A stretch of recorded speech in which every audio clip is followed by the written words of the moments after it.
désirs et les besoins. Quelles sont les choses que nous voulons et quelles sont celles dont nous avons réellement besoin? Ce sont deux choses différentes, et pourtant nous les confondons trop souvent de nos jours. Les choses que nous voulons sont les choses que nous désirons, qui peuvent nous procurer un sentiment temporaire d'euphorie, ou qui nous rendent plus heureux ou améliorent notre confort. Mais un besoin est à la fois plus fondamental et plus important. Je peux vouloir une nouvelle télévision 60 pouces 4K, mais si je suis honnête avec moi-même, je n'en ai pas besoin. En revanche, je ne veux pas seulement de la nourriture ou de l'eau, j'en ai besoin. Et si je n'y avais pas accès régulièrement, je ne vivrais pas très longtemps. Les travaux de Seth Godin ont souligné la distinction entre les désirs et les besoins. Les spécialistes du marketing confondent souvent les deux, mais pour réussir à commercialiser un produit, il est nécessaire de ne pas oublier de faire la distinction entre les deux. Godin souligne que lorsque les besoins réels d'une personne sont satisfaits, il lui reste ses désirs non vitaux, et qu'elle commence à concevoir ses désirs comme des besoins nécessaires. Dans ce scénario, la personne qui a un bon emploi, une maison confortable et suffisamment d'argent à la fin de la semaine pour payer toutes ses factures, commence souvent à considérer la satisfaction de ses besoins comme allant de soi, et à concevoir ses désirs comme des besoins.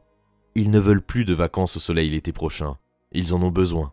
Godin affirme que si un homme d'affaires ou un entrepreneur peut comprendre pleinement ce cycle, il peut alors l'exploiter et commercialiser avec succès son produit comme quelque chose dont les individus ont besoin. En ce sens, un spécialiste du marketing peut réussir en présentant quelque chose qui est effectivement un désir, comme quelque chose qui est un besoin. Le marketing moderne s'en sert régulièrement. On fait souvent la publicité de produits en vous montrant ce que vous perdez si vous ne l'avez pas. Le problème créé par le manque de ce produit est alors exagéré, avant qu'une solution ne soit proposée, à savoir l'acquisition du produit. C'est ainsi qu'une envie se transforme en besoin.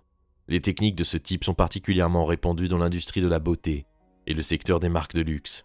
Chaque nouvelle génération de téléphone, par exemple, fait l'objet d'une publicité qui explique les défauts de ses prédécesseurs, qu'il s'agisse d'une batterie à trop faible autonomie ou de leur incapacité à produire des photos de la meilleure qualité qui soit.